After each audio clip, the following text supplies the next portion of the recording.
Hello, dear students. Welcome back to our series of TV English lessons for fourth forms. How are you doing? I hope you are fine after the nice break you took in lesson 4 with music and songs. Today, with me, Layla Mrabat, you are going to resume traveling, seeing the world, and doing the sights.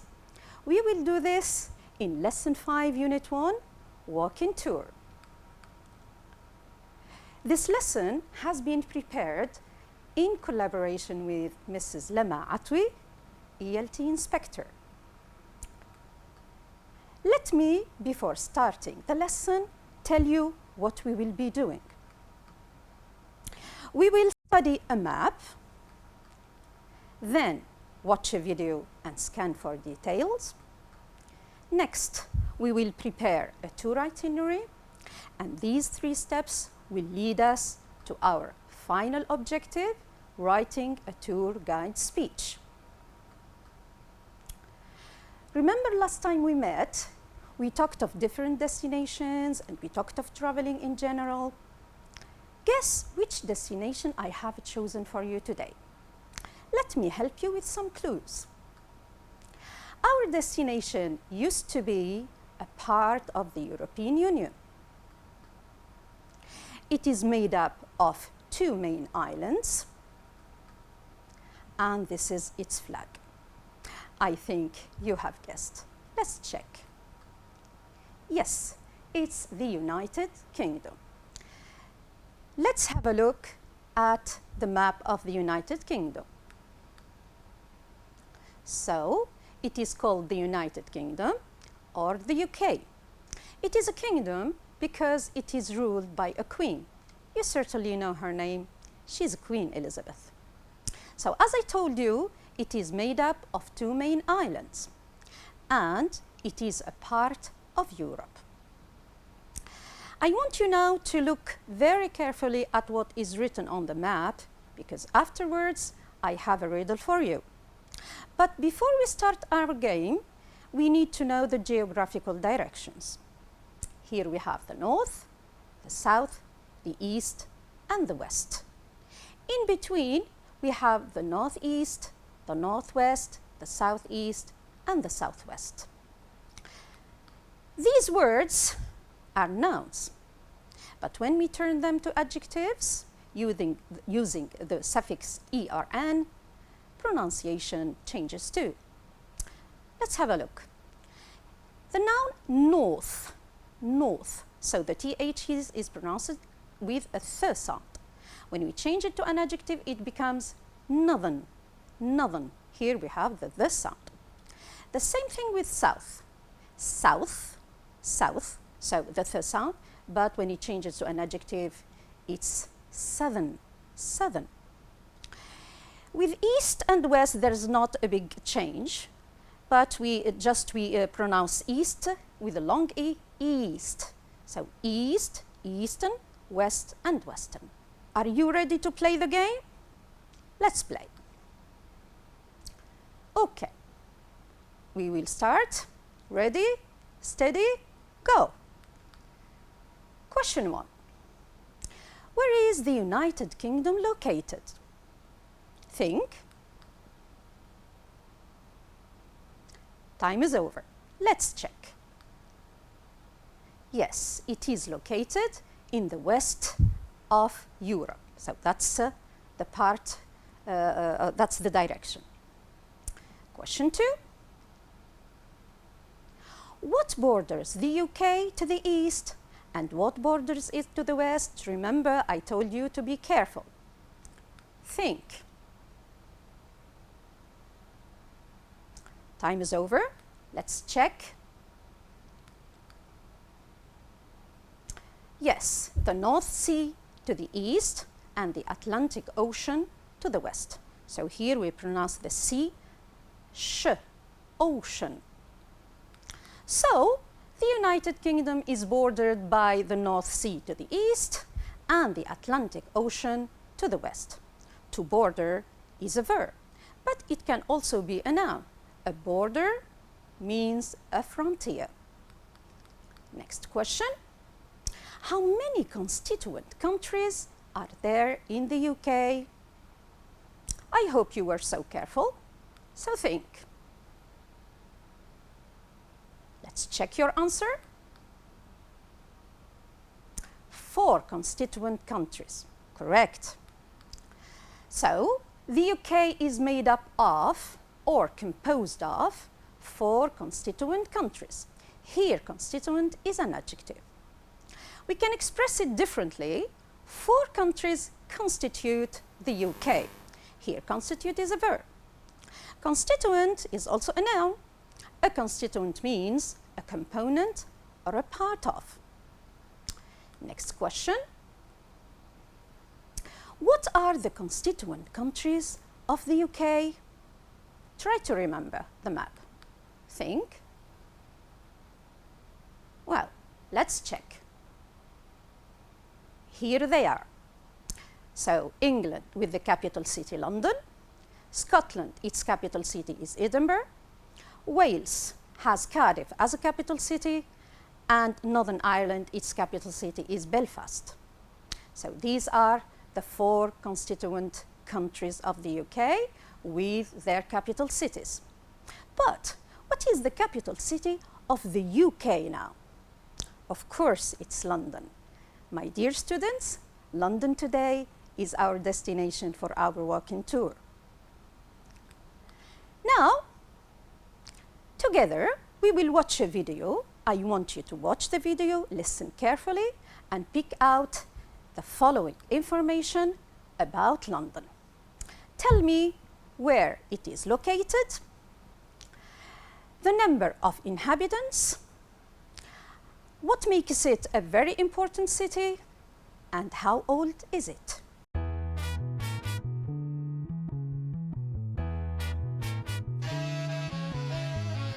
London is situated in the southeast of England in the Thames Valley. Home to over 8 million people, the capital of the UK has been an important financial, educational and cultural centre for hundreds of years. Of the many gifts England has given to the world, none has been greater than her language and literature. And if ever there's a city that reads like an epic saga, it's London.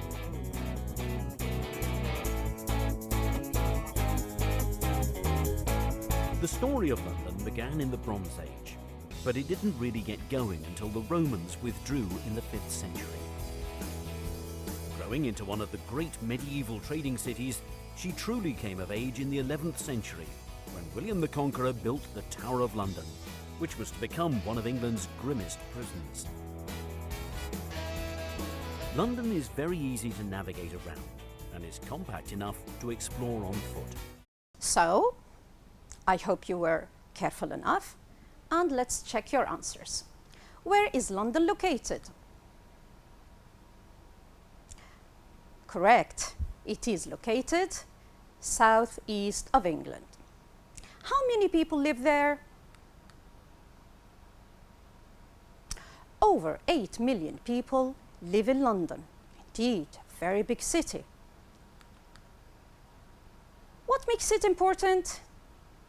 It is a financial, educational, and cultural center. And how old is it? Wow, its history dates back to the Bronze Age. So, you see, my dear pupils, we are presented with a great city that has its roots deep in history. It's a destination never to be missed. But, as tourists, when we visit London, which places can we visit? Let's watch the second part of the video and find out the most important landmarks in London. This world city is filled with iconic symbols, and one of the most easily recognisable is Tower Bridge, an impressive reminder of London's rapid expansion during the Industrial Revolution. Just upriver, at the Houses of Parliament, Big Ben's reassuring chimes peal across the city every hour on the hour. Buckingham Palace, perhaps the most famous palace in the world, is the official residence of Queen Elizabeth. It's a popular London attraction, offering tours of staterooms and gardens. Nearby, Kensington Palace is open to the public year-round. The palace and gardens will be remembered as the home of Princess Di and Prince Charles, and have recently undergone a multi-million-pound refurbishment. Another legacy of England's monarchy are the royal parks of London. They were once reserved as private hunting grounds for the royal family, but nowadays they're open for everyone to enjoy. There are 8 royal parks, and many of them are in central London and close to royal palaces and other historic monuments. Green Park and St James Park are right next to Buckingham Palace, Admiralty Arch and the Mall.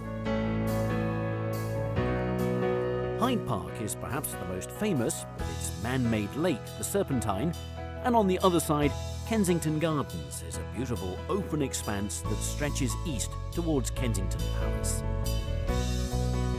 The Albert Memorial is at the southern end of Kensington Gardens, and the striking bronze statue looks towards the Royal Albert Hall just across the road. The hall is yet another reminder of Queen Victoria's great love for her husband, Prince Albert.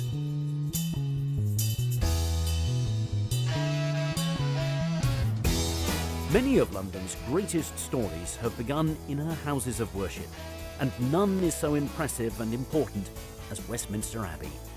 This is where kings and queens have been crowned, married, and even buried.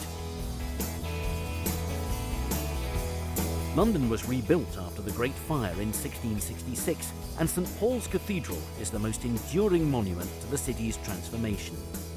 It's a great testament to British strength and resilience.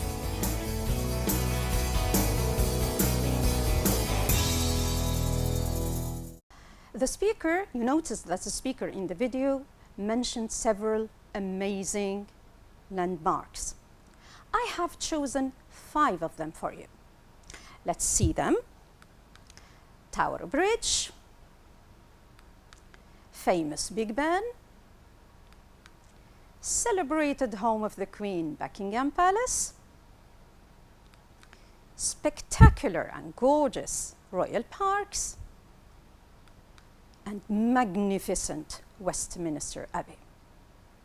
Let me here stop with you at a sentence that we heard together in the video. The speaker said, Big Ben is one of the largest clocks in the world. So here he is describing Big Ben. So he's using the adjective large. What form is it? Of course, it's in the superlative form.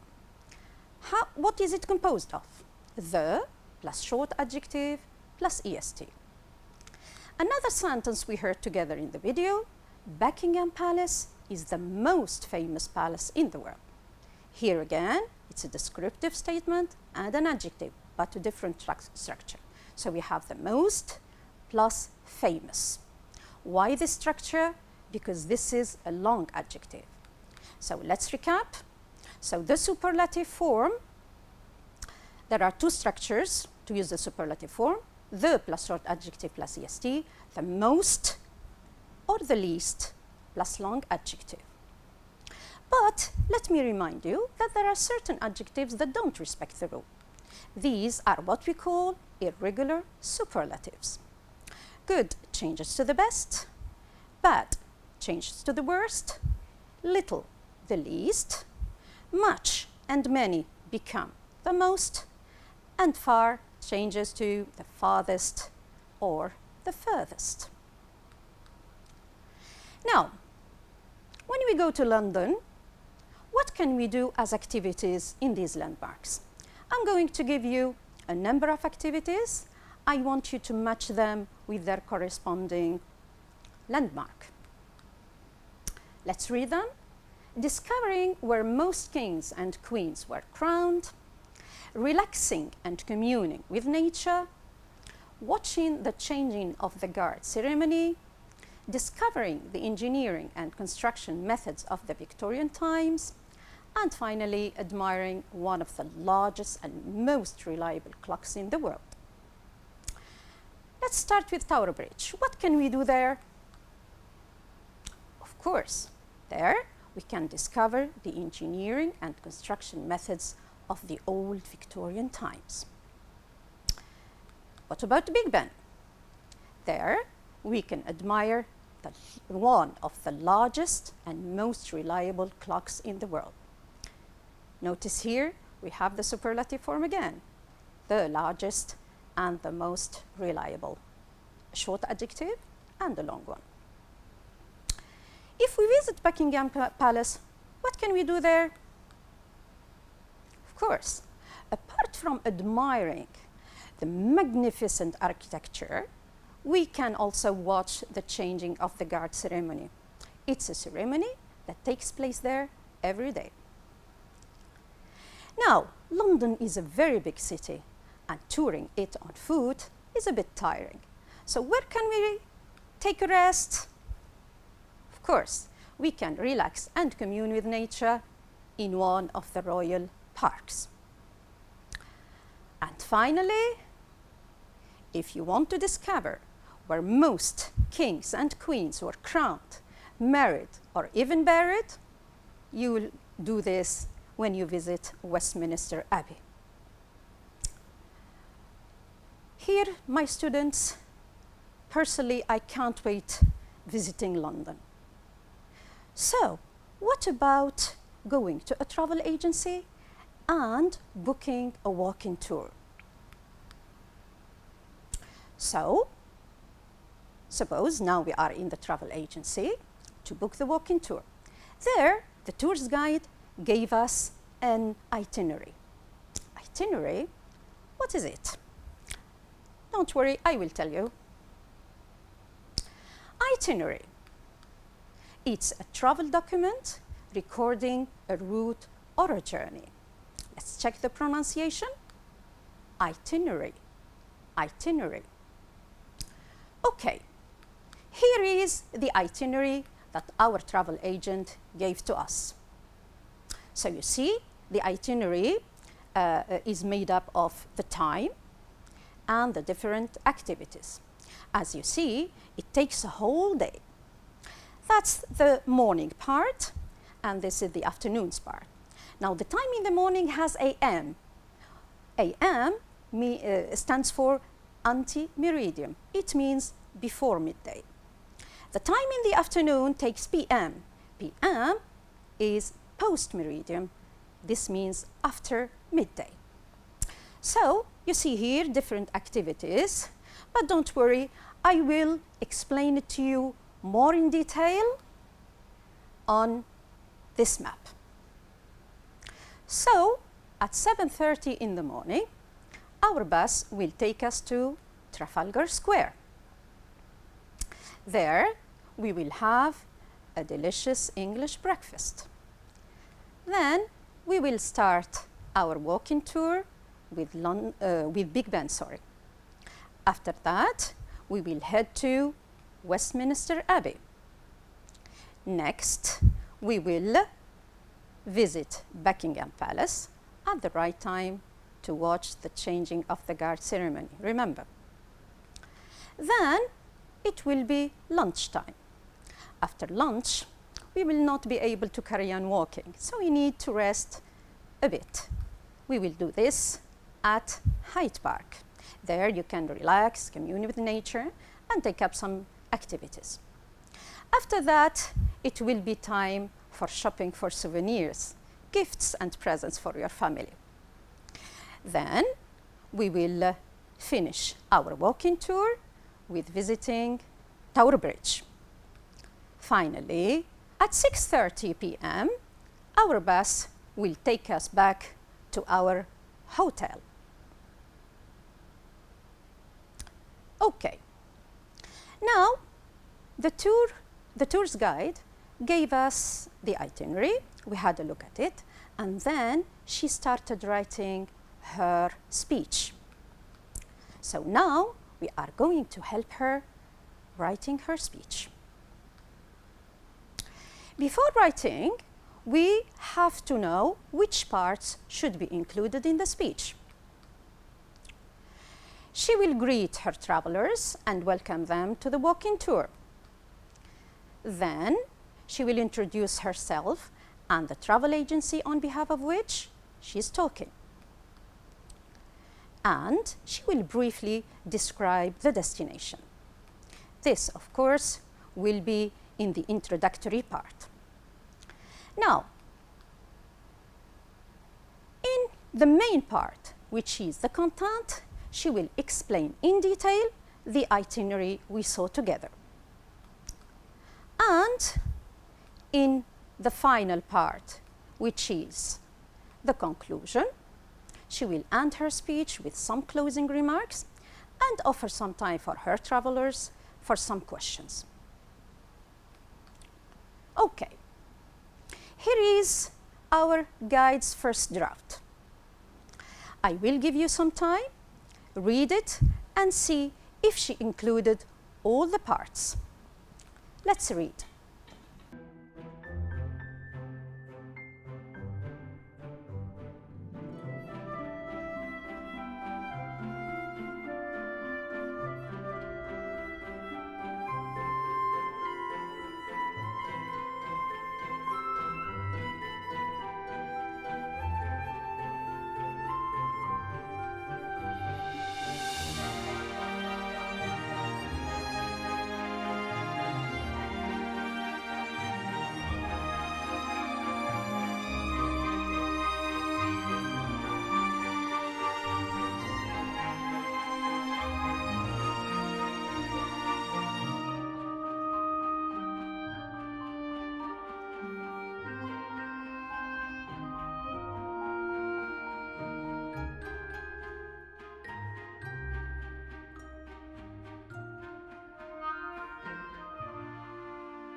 Okay,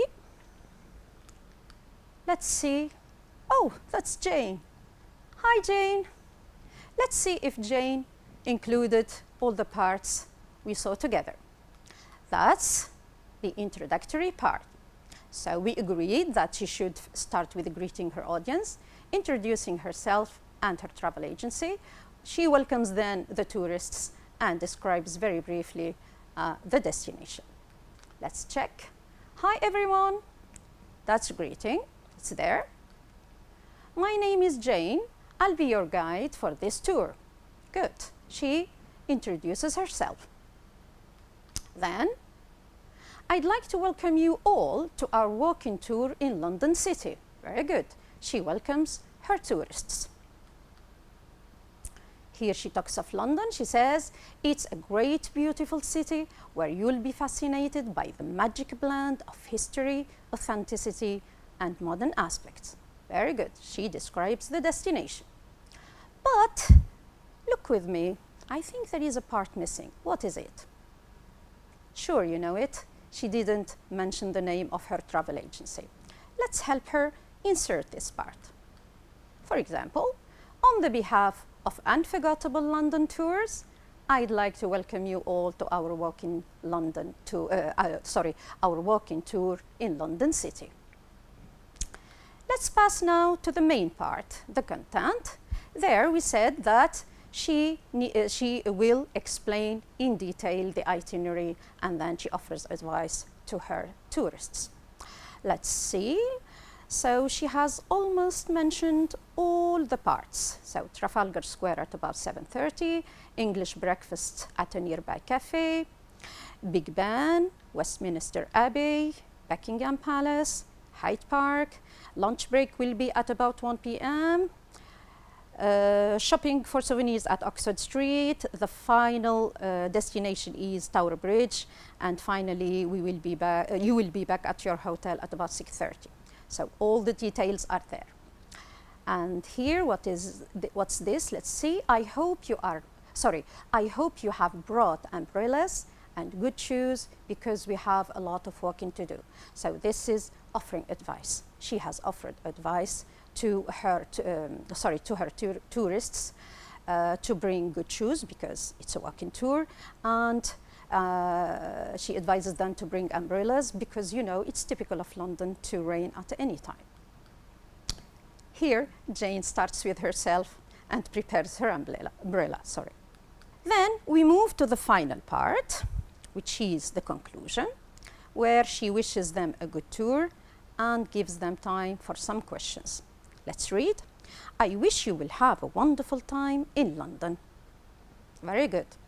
But she didn't give time for questions. Let's help her insert this part. She can say, for example, now, if you have any questions, I'm ready to answer them. Very well.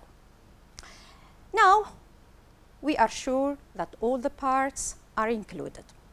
But since Jane is in a hurry, maybe she made some mistakes. Let's help her correct the mistakes. The first mistake there, let's see what's wrong about it. So she says, I'd like to take some minutes to explain our itinerary and discussing some safety precautions. Remember the parallel structure we saw in lesson 1? Here, there is no balance. Let's restore the balance. So, it should be, I'd like to take some minutes to explain, infinitive verb, and discuss, another infinitive verb. This is a parallel structure. The second mistake, you can communing with nature. Now here Jane uses the modal verb can. We know the rule. After modal verbs, the verb should be a bare infinitive. So let's help her correct the mistake. At Hyde Park, where you can commune with nature. Next mistake. She says, where you can commune with nature, in one of the capital's most large spaces. Remember, we saw the superlative form. Here we have a short adjective. So it should be one of the capital's largest spaces. Good. The final mistake. Here, Jane writes, I wish you will have a wonderful time in London. Remark here, the second verb is in the future.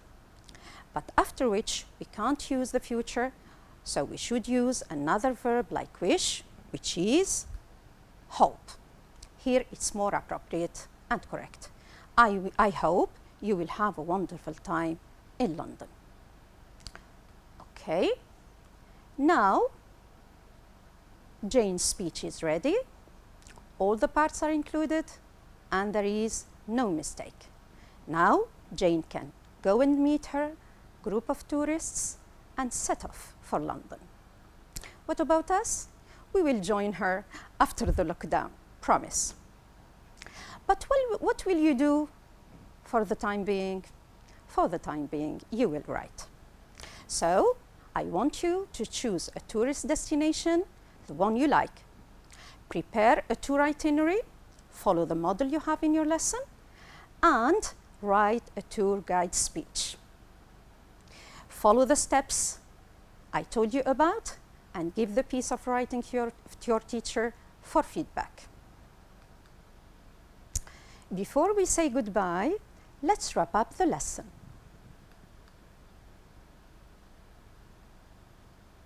Now, my pupils, I'm sure that you can read a map very well. You can identify locations and directions. You can understand details in a video. And you reached our final objective, which is being able to write a speech of a walking tour.